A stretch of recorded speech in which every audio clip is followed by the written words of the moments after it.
Պատվიცემულო გოლეგებო მოგესალმებით. Წარმოგიდგენთ საქართველოს პარლამენტის საფინანსო საბიუჯეტო კომიტეტის მოსაზრებებს საქართველოს 2014 წლის სახელმწიფო ბიუჯეტის შესახებ საქართველოს კანონის პროექტის საბოლოო ვარიანტზე. Თქვენ წინაშე წარმოდგენილია კანონპროექტი, რომელიც კომიტეტების, ფრაქციების და პლენარულ სხდომაზე თქვენს მიერ გამოთქმული შენიშვნებისა და წინადადებების დიდი ნაწილი გათვალისწინებულია და რიგი შენიშვნები, რომელიც არ არის გათვალისწინებული, სამინისტროს მიერ უმეტეს შემთხვევაში არგუმენტირებული დასაბუთება არის გამოთქმული. და გარკვეულ შენიშვნებზე უბრალოდ ვერ მოხერხდა მათი რეალური აღსრულება 2000 ვერ მოხდება 14 წელს ან წლის განმავლობაში ან მომავალი 2015 წლის განმავლობაში იქნება შემდგომში შეძლების დაგვარად გათვალისწინებული. თავდაპირველ ვარიანტთან შედარებით მნიშვნელოვნად შეიცვალა 2014 წლის სახელმწიფო ბიუჯეტის წარმოდგენილი ფისკალური და მაკროეკონომიკური პარამეტრების საგეგმო და საპროგნოზო მაჩვენებლები, რომლის თაობაზე საფინანსო კომიტეტის დასკვნაში უკვე იყო აღნიშნული, გათვალისწინებული იქნა მიმდინარე წლის ეკონომიკური ზრდის ტენდენციები, დაკორექტირდა 2013 წლის მოსალოდნელი მაკროეკონომიკური და საბიუჯეტო მაჩვენებლები, რის საფუძველზეც შეიცვალა 2014 წლის და მომდევნო წლების მაკროეკონომიკური, ფისკალური და სხვა მაჩვენებლები. წარმოდგენილი იქნება მაკროეკონომიკური პროგნოზების განახლებული ვარიანტი. არსებულ პროექტში 2013 წლის ფინანსური პროდუქტის მოსალოდნელი მოცულობა განსაზღვრულია უკვე 27 მილიარდით, რომელიც ალბათ ფაქტობრივთან ახლოს იქნება, ხოლო 2014 წლის ფინანსური პროდუქტი განისაზღვრება 29 მილიარდ 352 მილიონი ლარით. მიუხედავად მშპ-ს ასეთი შემცირებისა 2013 წლის განმავლობაში ბიუჯეტის შემოსულობების და გადასახადების თლიანი მოცულობები არ შემცირებულა. პირიქით, მათი ონომები გაიზარდა და თლიანი ბიუჯეტი უკვე 2014 წლის 9 მილიარდ 9 მილიონის ნაცვლად წარმოდგენილია 9 მილიარდ 80 მილიონი ლარის ოდენობით. როგორც პირველი ვარიანტზე მე განვაცხადე აქ თქვენს წინაშე, მინდა კიდევ გავიმეორო, რომ ახალი ხელისუფლების პირობებში მნიშვნელოვნად გაუმჯობესდა საქართველოს 2013 წლის სახელმწიფო ბიუჯეტის ფორმატი და 2014 წლის ბიუჯეტის კანონპროექტით კიდევ უფრო ამაღლდა საბიუჯეტო სახსრების ტრანსპარენტულობა, გამჭვირვალობის დონე. ასევე დაიხვეწა მათი მიზნობრიობა, რაც გამოიხატება იმაში, რომ ბიუჯეტით გათვალისწინებული პროგრამების და ღონისძიებების ფარგლებში ეკონომიკური კლასიფიკაციის სხვა ხარჯების მუხლიდან გახორციელებული ღონისძიებების, ასევე კაპიტალური პროექტების შესახებ დეტალური ინფორმაციის ცალკე დანართების სახით წარმოდგენასთან ერთად ბიუჯეტის კანონპროექტით საკმაოდ დეტალურად არის წარმოდგენილი ინფორმაცია 2014 წელს გათვალისწინებული დასაბარი თუ მისაღები ვალების შესახებ, რაც სიახლეს წარმოადგენს და ზრდის ამ სფეროში მთავრობის საქმიანობის გამჭვირვალობას.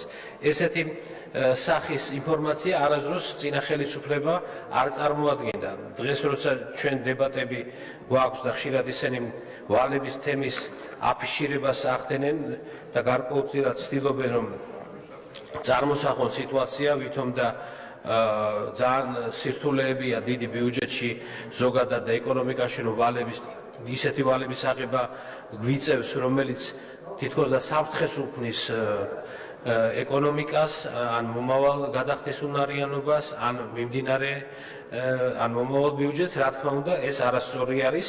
მე შემიძლია რამდენიმე ციფრით, რომელიც წარმოდგენილია არსებულ ბიუჯეტთან, ბიუჯეტის პროექტთან ერთად, ეს არის ძირითადი ეკონომიკური და ფინანსური ინდიკატორები, დანართი ნომერი 1, სადაც წერია, რომ 2014 წელს თლიანად მთავრობის ვალი პროცენტულად თლიანში და პროდუქტთან და ეს არის მთავარი პარამეტრი, რითაც შეგვიძლია ვიმსჯელოთ, რამდენად მაღალია თუ დაბალი ვალების მოცულობა. არის დაგეგმილი 35.3%-ის ფარგლებში. თუ გავითვალისწინებთ, რომ მომავალ წელს ამოქმედება კანონი ეკონომიკური თავისუფლების შესახებ, იქ ზღვარი მაქსიმუმი, რაც დააწესა თავად წინა ხელისუფლებამ, არის 60%. ანუ ჩვენ ვალები, როგორც საშინაო, ისე საგარეო ვალები და ერთობლივობაში ასე ვთქვათ, მთავრობის ვალი დაფიქსირებული არის 35%-ზე. მთელ 3/1000-ზე. შარშან იყო 34 და 7. და მომავალ წლებში 35%-ს პრაქტიკულად ეს არ აცდება. ეს გამოწვეულია იმით, რომ მთლიანი შიდა პროდუქტი იზრდება და შესაბამისად აბსოლუტურ ციფრებში იზრდება ასევე ვალის ოდენობა. ამიტომ 600 მილიონი და შიდა ვალი თუნდაც ამ მთლიანობაში ვალი მილიარდზე მეტი, ეს თვითონ ციფრები არ უნდა გვაშინებდეს, იმიტომ რომ ეს ერთჯერადად გადასახდელი არ არის, ეს არის წლების განმავლობაში სხვადასხვა დროს გადასახდელი ვალი და თუ ნახავთ აქ თანდართულია ბატონო დახადურის მოხსენებაში იყო ვალების დაფარვის მთლიანი გრაფიკი და თქვენ ნახავთ რომ ყველაზე მეტი ვალი სწორედ 2013 და 2014 წელს იფარება როგორც ძირითადი ისე პროცენტული მაჩვენებელი წელს 700 მილიონამდე და მომავალ წელს 870 მილიონი იქნება, ხოლო ეს შემოქმედება მათი ევრობონდების გამოშვებასთან დაკავშირებით მილიარდ ნახევარი ვალი უკვე დაფიქსირებულია 2021 წელს. ასე რომ არსებული შიდა ვალის ეხლამდელი აღება არანაირად არ გამოიწვევს პრობლემებს, თუნდაც გადახდის უნარობის მხრივ, ან გარკვეული ინფლაციური თუ სხვანაირი ზეგავლენებით ეკონომიკასთან მიმართებაში. პირიქით, უნდა გითხრათ, რომ ვალები, რასაც მე ვთქვი 35%, თქვენ თუ ნახავთ ამავე ცხრილში 2000 წლიდან იწყება მაჩვენებელი, ეს იყო 42%. მათი მმართველობის დროს და აქ არ არის გაგრძელება 2000 არ ჩანს უბრალოდ 2009-2008 წელი, როცა 42-ზე ბევრად მეტი პროცენტი იყო.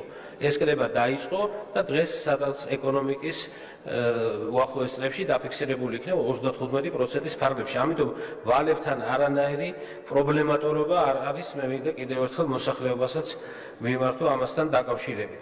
გარდა ამისა, მე ასევე მინდა თქვა, რომ ისევე როგორც თავდაპირველი ვარიანტი, წარმოდგენილი ბიუჯეტის პროექტი შემუშავებულია მთავრობის სამთავრობო პროგრამის ძლიერი დემოკრატიული ერთიანი საქართველოსათვის მიხედვით და მასში ასახულია ამ პროგრამით გათვალისწინებული ძირითადი ინიციატივები და პრიორიტეტები და შესაბამისად ძალაში რჩება მოსახლეობის წინაშე აღებული ვალდებულებები და პრიორიტეტები. კერძოდ პრიორიტეტებად რჩება კვლავ ჯანდაცვა, სოციალური უზრუნველყოფის სფერო, განათლება და სოფლის მეურნეობა.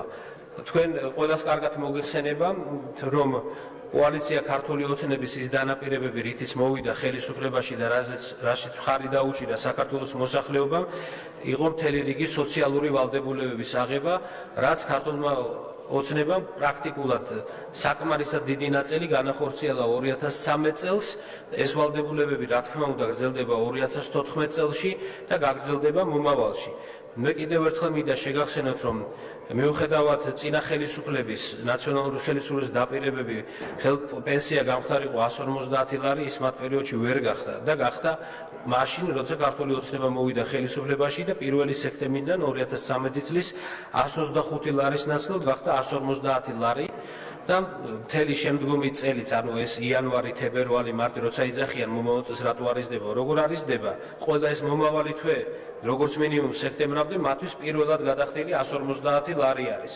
უბრალოდ აქ არ ემთხვევა პირდაპირ კალენდარულ წელს. მეორე, გაიზარდა საარსებო შემწეობები 30-დან 60 ლარამდე. ამოქმედა ძალზე მნიშვნელოვანი, ჯერ საქართველოს დამოუკიდებლობის ისტორიაში არ ყოფილა ისეთი ჯანმრთელობის დაცვის სახელმწიფო პროგრამა. ცხადია, ჩვენ ახლა ხარისზე ვერ ვიჟღერებთ, ხარის ხშირად პრობლემაა ჯანდაცვაში და ბევრ სხვა სფეროში.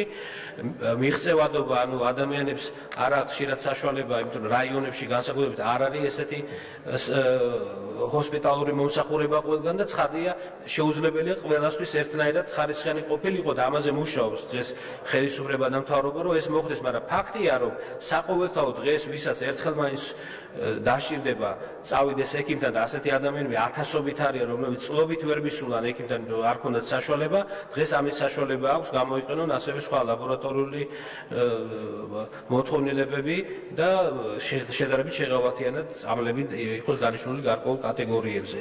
მთელი რიგი სხვა საკითხები, იგივე უფასო საბავშვო ბაღები, სკოლების სახელმძღვანელოები გახდა უფასო. ეს სერიოზული შეღავათია უამრავი ოჯახისათვის, რომლებსაც ეს თანხები მიდიოდა ზოგადად ხარჯავდნენ ამ მიმართულებით და ჩვენმა კომიტეტმა ჩვენ დავთვალეთ და ალბათ ფინანსის სამინისტროს მე ვთხოვთ მათაც დათვალონ ძალიან საინტერესო იქნება.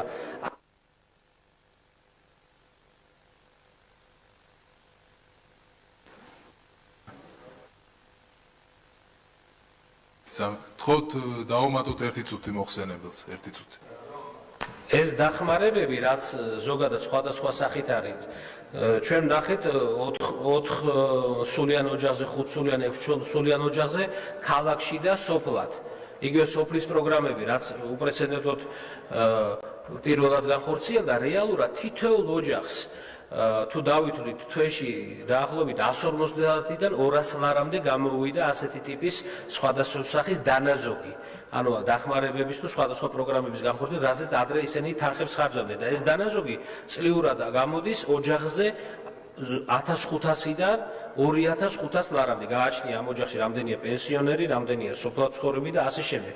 ეს სერიოზული დახმარება და დანაზოგი გამოვიდა თითოეულ ოჯახს, რაც ისინი თავის ოჯახს მოახმარენ.